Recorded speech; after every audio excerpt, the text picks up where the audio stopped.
I'm in Central America at the entrance to one of the world's most fascinating archaeological discoveries, Actun Tunichil Muknao. The ancient Maya considered caves to be portals to the underworld, the supernatural realm where their deities and ancestors exist. Within this very cave, the ancient Maya performed some of their most sacred rituals, including human sacrifice. I'm in western Belize to explore the ancient Mayan underworld. And in this part of the world, if you're craving serious information, Dr. Jaime Aui is your man. For the record, this guy is a real-life Indiana Jones.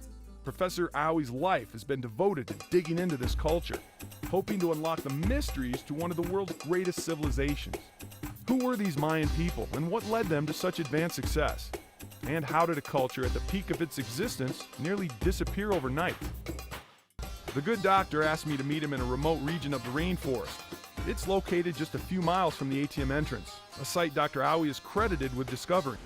While there are thousands of caves throughout the world with captivating histories, Tunichil Muknao is extraordinary because it reveals many clues to the reasons that the ancient Maya may have fallen into decline. The ATM site has also revealed a cornucopia of skeletal remains, direct evidence of ritual human sacrifice. As I enter the mouth of this cave, I can't help but think about the scores of Mayans who swam into this very cave and never returned.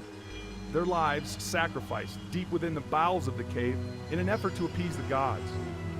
They were undoubtedly mothers, fathers, sons, and daughters. Did they go in willingly, or were they dragged into this cave kicking and screaming? This is how they would have entered the cave more than 1,000 years ago, huh? That's right. It's the main entrance into the cave, and I think what you should know is you just sort of made a point of transition.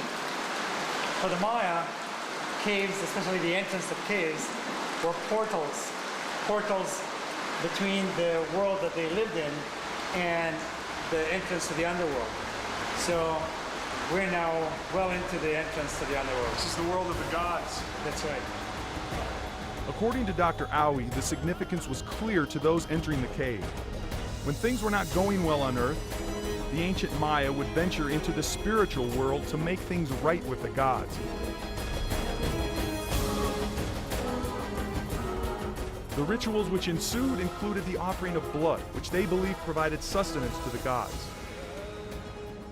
Here we have the small skull, and what's interesting on this skull is the hole that you can see on top of it. Obviously that was either caused because somebody hit it on the head, or it broke sometime, posthumously.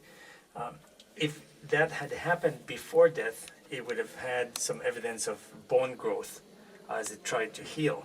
So it is either the cause of death, or like I said, it happened sometime after death. This is a very, very young child, likely, under a year old. And again, you notice the Maya are, stashing these little kids in these tight little spots where there's drip water. It's like, it's an offering to the rain god. Because children were considered pure and virginal, they were the preferred sacrifice of Chak the rain god. And as we climb deeper into the cave, we discover even more sacrifices to Chak. This is revealing to archaeologists like Dr. Aui, who theorize ecological factors such as a great drought led to the collapse of Maya civilization.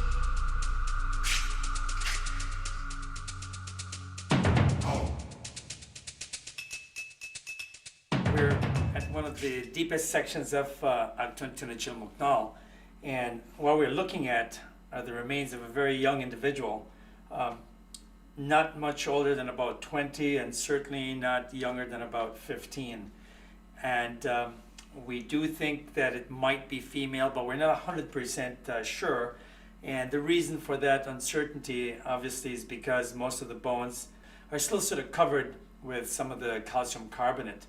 But for us, what's important is, what does this skeleton represent? Why is this individual here? Why are the Maya coming into places like this and, sacrificing these young people, their infants, children? And I think that, they're going through desperate times, and desperate times usually, cause people to react in desperate ways. And so, they're coming in here and sacrificing these people. The people are the actual offerings to the gods. It's when things are tight, you pray, you look for divine intervention. You want your God to come and make things better. So I think it got to the point where these people were unable to feed themselves adequately, and the system started to fail, and you will leave. If you can't feed yourself and your family, you will go.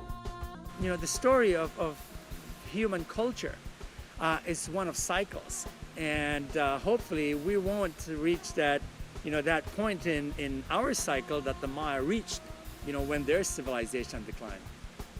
The Maya left behind an indelible legacy, and fortunately, descendants of the ancient Maya can still be found living and practicing their tradition throughout Central America.